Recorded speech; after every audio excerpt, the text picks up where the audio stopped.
what it really means to be nice and how this idea plays out in our relationships with others, especially with men. When we say nice, we're often talking about a kind of behavior that prioritizes harmony over honesty. Being nice in this sense usually means being agreeable, being polite, and even suppressing our own thoughts and needs to keep the peace or avoid conflict. But is that really authentic? Is it even kind? To be nice in this way is often a mask, a veneer that separates us from our true selves. We can become so focused on being nice that we forget who we actually are, what we really want, and what we truly need. And when we do that, we end up forming relationships based on who we think we should be, rather than who we actually are. Being nice, as we commonly understand it, is often an attempt to maintain harmony, avoid conflict, or gain acceptance. Many of us are taught from a young age that to be nice means to be polite, agreeable, and pleasant. We're conditioned to downplay our own needs and desires, to put others first, and to keep the peace, even if it means compromising our true selves.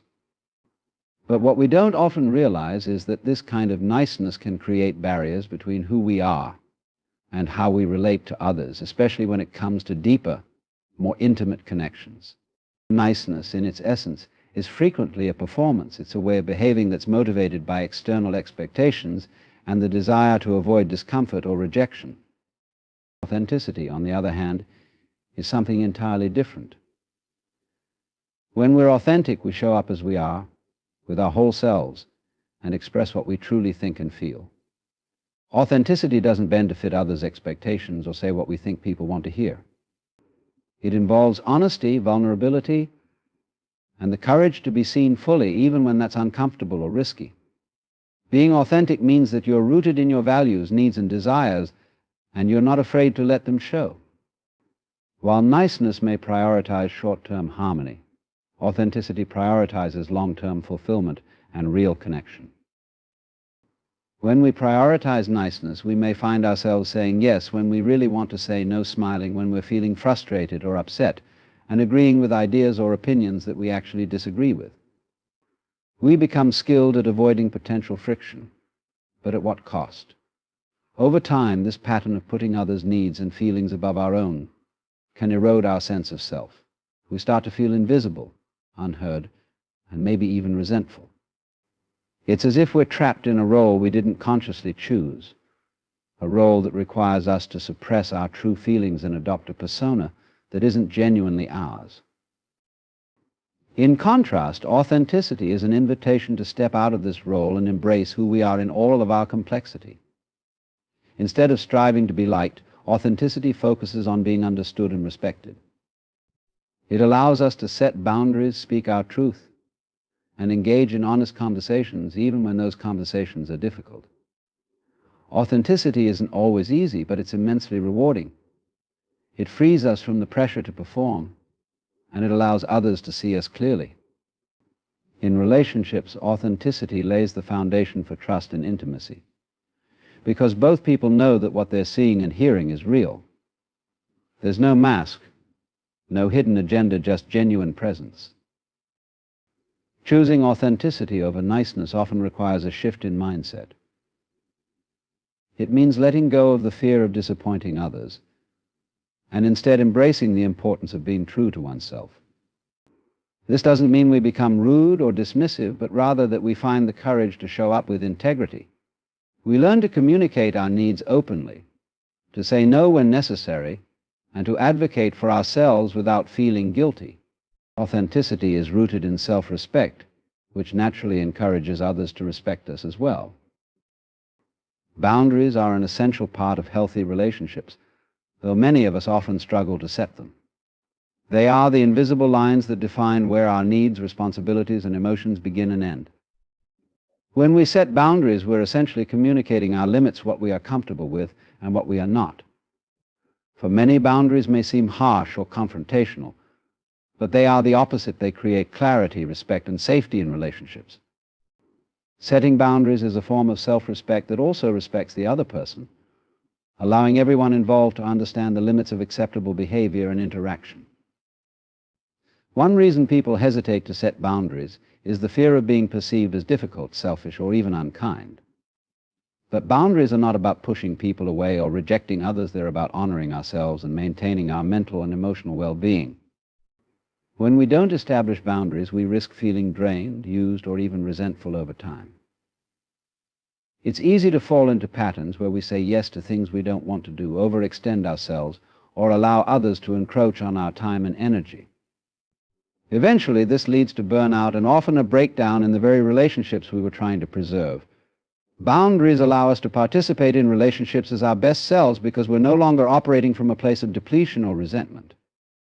Setting boundaries involves understanding our own needs, values, and priorities, and being willing to communicate them clearly. This requires self-awareness. We have to identify where we feel uncomfortable or disrespected and acknowledge the importance of our own well-being. Once we're clear on our needs, the next step is learning to assert them calmly and respectfully. This doesn't mean making demands or giving ultimatums. It means being honest about what we can and cannot tolerate.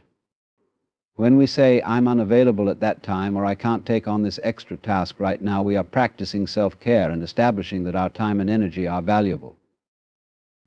Boundaries are not rigid, immovable barriers. They can be flexible and adaptable depending on circumstances and relationships. However, they should be based on personal values and comfort levels, not solely on what others want or expect from us. Maintaining boundaries may feel uncomfortable at first, especially if we're not used to advocating for ourselves, but over time it becomes easier and more natural, and people begin to understand and respect our limits. It's a way of training both ourselves and others to prioritize our well-being without sacrificing relationships. The most challenging part of boundary setting is often managing the reactions of others. People may resist or push back, especially if they're accustomed to us always being available or agreeable. Some may test our boundaries, whether consciously or not. This is when it's most important to hold firm, calmly reiterating our needs without guilt or apology. We're not responsible for others' reactions. We're responsible for protecting our own peace and well-being. By consistently reinforcing our boundaries, we teach others how to treat us, and we build relationships on a foundation of respect and mutual understanding. Boundaries allow us to engage with others fully and genuinely because we're no longer hiding our discomfort or pretending to be okay with things that we're not. They empower us to take control of our own lives, ensuring that our relationships are balanced, respectful, and sustainable. Kindness and niceness are often thought to be the same, but they stem from very different motivations and lead to vastly different outcomes in our relationships. Niceness typically involves being agreeable and pleasing, sometimes at the cost of one's own truth or needs.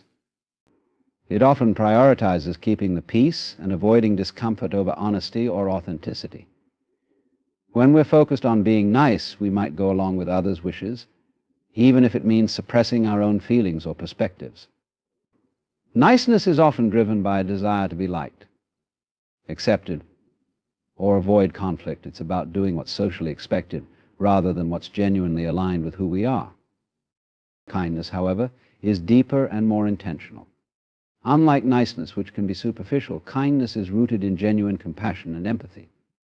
When we're kind, we consider the other person's feelings and well-being, but we don't sacrifice our own values or boundaries to do so. Kindness doesn't require us to agree with someone, nor does it mean saying yes to every request. It means offering understanding, respect, and care, even when it's challenging or when honesty might lead to a difficult conversation. True kindness is brave. It holds space for honesty while still honoring the dignity of others. One major difference between niceness and kindness is that niceness can sometimes feel hollow or insincere. People may be nice out of obligation, habit, or a need for approval, rather than from a place of genuine care. It's easy to detect when niceness lacks sincerity because it feels performative, as if the person is acting a role rather than showing their true self. Kindness, however, is unmistakably real because it doesn't depend on how we think others will perceive us. It's a way of showing up authentically and offering what we genuinely have to give, even if it's not always what others want to hear. Practicing kindness over niceness requires courage and self-respect. It means that we honor our own boundaries and truth. while also considering the impact of our words and actions on others. This might mean saying no in a thoughtful way or expressing a differing opinion with respect and empathy. Kindness requires us to be grounded and present, because we're not just looking to avoid conflict or discomfort, we're genuinely invested in contributing to a meaningful exchange. When we act from a place of kindness, we build trust, as people can sense that our actions and words are genuine rather than a facade. Kindness also means that we're willing to show understanding and forgiveness. It's not about being perfect or expecting others to be, but about seeing and accepting people as they are, imperfections and all. This acceptance often creates a space where others feel safe to be themselves, fostering authentic connections that aren't built on superficial pleasantries. We're able to see others' struggles, empathize with their challenges, and offer support in ways that are real and lasting. Choosing kindness over niceness brings more depth and honesty into our interactions, allowing for relationships that are based on mutual respect and understanding. It frees us from the pressure of people-pleasing and lets us interact with others in a way that is both compassionate and true to ourselves. By valuing kindness over mere niceness, we invite a level of openness and respect that enriches our lives and the lives of those around us. Real connection is something many people seek, but few truly understand. In a world where appearances and surface-level exchanges often dominate, genuine connection can feel rare and elusive. It's easy to go through the motions in our interactions, smiling, making small talk, and nodding in agreement without ever truly engaging on a deeper level. Real connection, however, requires that we let down our guard and allow ourselves, as well as the other person, to be seen for who we truly are. It's about creating a space where both people feel safe to be vulnerable, honest, and authentic. To foster real connection, we first have to be willing to be present in our relationships. It's easy to get distracted by the noise of daily life, to go on autopilot, or to engage with others superficially. Real connection asks us to be fully there, to listen actively, and to respond genuinely rather than with rehearsed or socially acceptable answers. Being present means putting aside our judgments, agendas, and preconceived notions so that we can truly hear what the other person is saying, not just waiting for our turn to speak. This level of presence creates a powerful foundation for authentic exchange. Another essential part of fostering real connection is vulnerability. Many people shy away from vulnerability because it feels risky or uncomfortable. We fear judgment or rejection, so we put up walls to protect ourselves. But in doing so, we prevent others from seeing our true selves. Real connection requires courage, the courage to reveal our thoughts, feelings, fears, and dreams. When we're willing to show up in a raw and honest way, we invite others to do the same.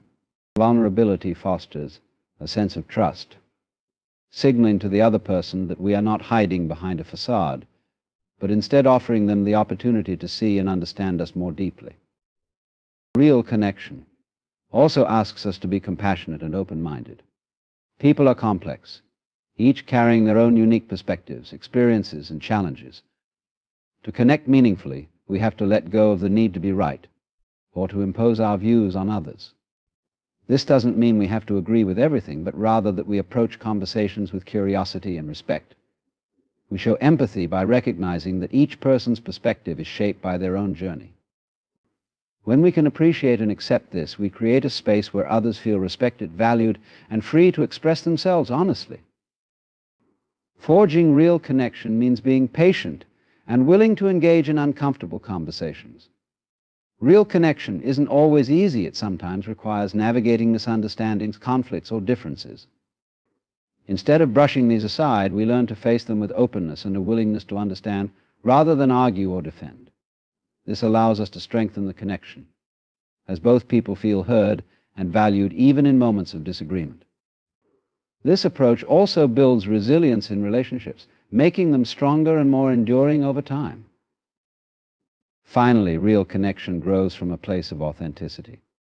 We can't expect to connect genuinely with others if we're hiding behind a mask or pretending to be someone we're not. True connection happens when we embrace who we are and let others see that. When we show up as ourselves without trying to impress or conform, we allow others to see us in our truest form, and this honesty draws others to us in a way that superficiality never could. Real connection then becomes a gift to both ourselves and others, creating a bond based on understanding, respect, and shared humanity. People-pleasing is a habit many of us fall into, often without realizing it. At its core, it's a way of seeking approval and avoiding conflict, but the costs are often significant.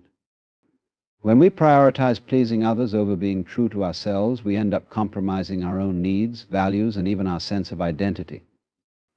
It might seem harmless to agree with others, take on extra work, or avoid voicing a dissenting opinion, but over time, this pattern can erode our self-worth and create feelings of resentment or exhaustion. People-pleasers often fear disapproval or rejection, so they go out of their way to avoid it. They say yes to things they'd rather say no to, volunteer for tasks that overwhelm them, and smile through discomfort to keep the peace. This might feel good temporarily because it seems like a way to earn acceptance or avoid conflict, but the long-term effects can be draining. Each time we ignore our own needs in favor of others, we chip away at our own confidence and autonomy. Instead of fostering genuine respect from others, we often find that people simply expect us to be accommodating, and in some cases take advantage of our willingness. Breaking free from people-pleasing requires understanding why we engage in it in the first place. For many, people-pleasing is rooted in a fear of rejection, a desire for approval, or even a habit formed in childhood to keep the peace. Recognizing these underlying reasons is the first step toward change. Once we see that people-pleasing is a way of avoiding discomfort, we can start to confront the discomfort directly rather than masking it with overly agreeable behavior.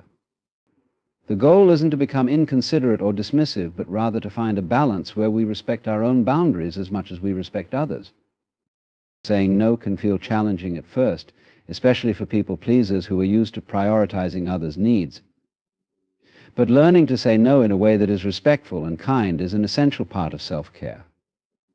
It's a way of reclaiming our time, energy, and self-respect. This doesn't mean we never help others, but rather that we do so from a place of genuine willingness, not obligation. When we start to set boundaries, we may feel guilty or worried that others will be upset. However, over time, we learn that saying no is not inherently negative, it's simply a way of honoring ourselves. Another key to overcoming people-pleasing is to embrace discomfort rather than avoiding it. Many people-pleasers are uncomfortable with the idea of someone being disappointed or upset with them. Yet this discomfort is often temporary, and avoiding it comes at a high cost. By learning to sit with the unease that comes from setting boundaries, we grow stronger and more confident. We learn that we don't need others' approval to feel good about ourselves, and we realize that a healthy relationship can withstand moments of disagreement or disappointment. Choosing to stop people-pleasing also requires us to redefine our sense of worth. Instead of looking to others for validation, we begin to build a sense of self-worth that is independent of others' opinions. This shift empowers us to engage with others on equal footing, rather than feeling the need to prove ourselves. We start to attract relationships that are based on mutual respect and understanding, rather than ones where we are expected to bend and accommodate at all times. Ultimately, avoiding people-pleasing doesn't mean we stop caring for others, it simply means we learn to care for ourselves as well. We cultivate relationships that honor both parties' needs and boundaries, leading to a more balanced and fulfilling life. It's a journey of learning to trust ourselves, to be okay with not always being liked, and to respect our own worth as much as we respect the worth of others. Self-respect is the foundation of a fulfilling and balanced life. It's the way we honor our own worth, values, and needs, and it affects everything from the choices we make to the relationships we cultivate. Without self-respect, we may find ourselves compromising our standards, tolerating mistreatment, or constantly seeking approval from others to feel valued. Self-respect is more than just a feeling, it's a commitment to treating ourselves with the same consideration, compassion, and integrity that we would offer to someone we deeply care about. When we truly value self-respect, we make choices that align with our principles and values. This means recognizing our worth and understanding that we deserve kindness, honesty, and fairness from both ourselves and others. Self-respect influences how we set boundaries, speak up for ourselves, and make decisions that honor our well-being. It's easy to get caught in patterns of self-sacrifice or people-pleasing, especially if we believe that our worth depends on meeting others' expectations. However, self-respect reminds us that our value is intrinsic. It doesn't come from how much we do for others or how perfectly we fit into a mold. One of the most important aspects of self-respect is setting boundaries. Boundaries are not about pushing people away. They're about creating a healthy space where mutual respect can thrive. When we have self-respect, we're able to say no to things that compromise our well-being or go against our values. We no longer feel obligated to tolerate behavior that feels disrespectful or draining. Instead, we approach relationships with clarity about what we need and what we're willing to accept.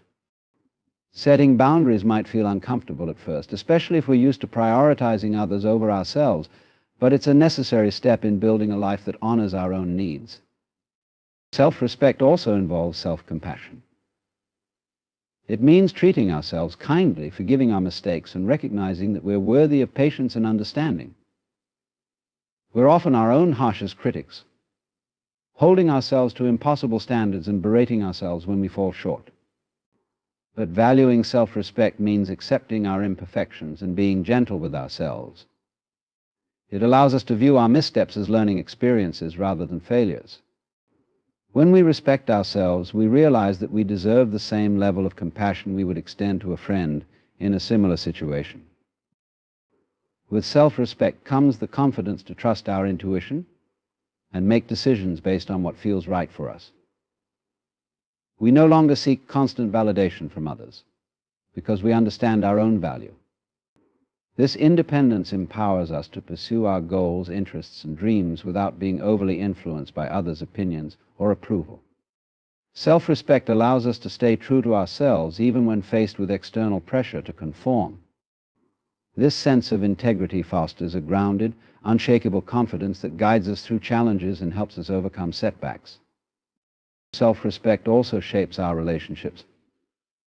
When we value ourselves, we attract people who respect and value us in return.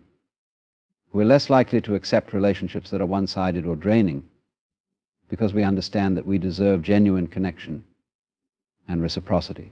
Self-respect acts as a filter, helping us distinguish between relationships that are healthy and those that compromise our well-being. In this way, self-respect isn't just beneficial to us, it also benefits the people we care about, as it enables us to show up in relationships with authenticity, strength, and integrity. By cultivating self-respect, we create a life that reflects our values, aspirations, and worth. It's a journey of honoring who we are and living in a way that is true to ourselves, unburdened by the need for external validation.